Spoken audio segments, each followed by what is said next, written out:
इस संसार के जीवन मृत्यु चक्र में सदा सर्वदा वही विद्यमान है जो है जगत के नाथ प्रभु श्री जगन्नाथ। दोस्तों, उड़ीसा अपने जगन्नाथ मंदिर को लेकर पूरी दुनिया में प्रसिद्ध है।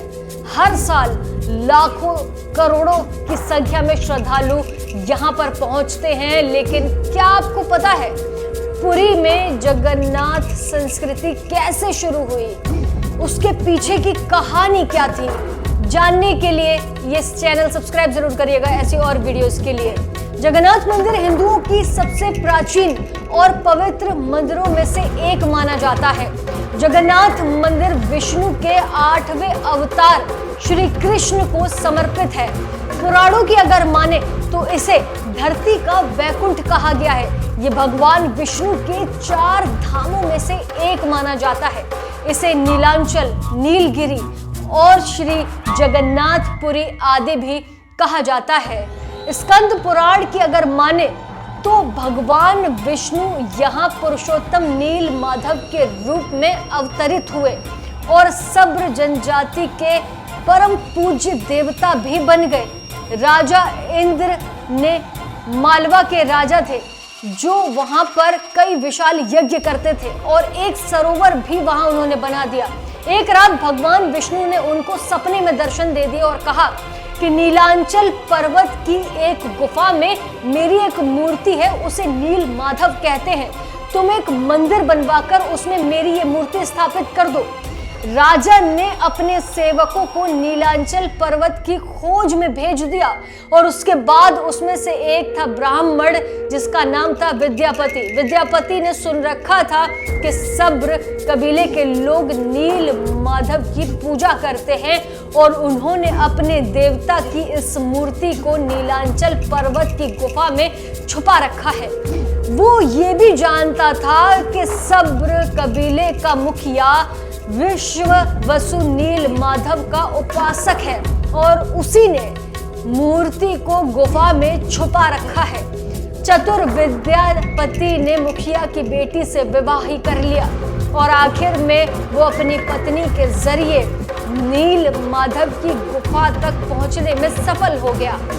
उसने मूर्ति को चुरा भी लिया और फिर राजा को दे दी चोरी की हुई मूर्ति। वो अपने आराध्य देव की मूर्ति चोरी होने से लोग दुखी हो गए और अपने भक्त के दुख से भगवान भी दुखी हो गए, इसलिए भगवान गुफा में लौट गए।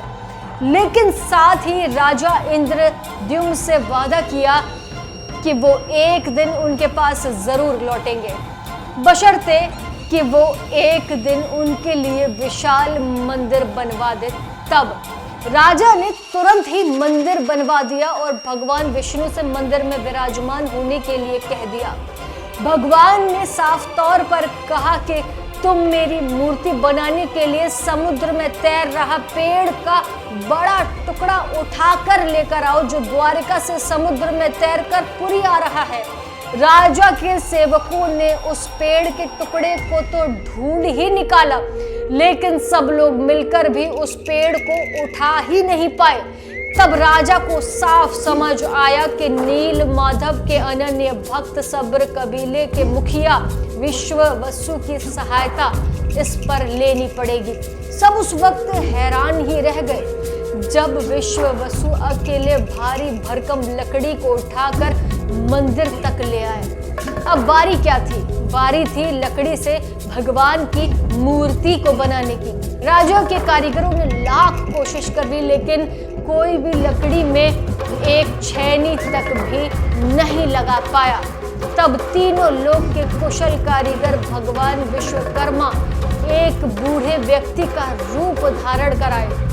उन्होंने राजा को कहा कि वो नील माधव की मूर्ति बना सकते हैं, लेकिन साथ ही उन्होंने अपनी शर्त भी रख दी कि वो 21 दिन में मूर्ति को बनाएंगे और अकेले में बनाएंगे, कोई उनको बनाते हुए नहीं देख सकता। उनकी शर्त मान ली गई। अंदर से सिर्फ आरी, छेनी, हथौड़ी की आवाजें आती रही 21 दिनों तक। राजा इंद्रद्युम्न की रानी गुंडिचा अपने आप को रोक नहीं पाई आवाज सुनकर।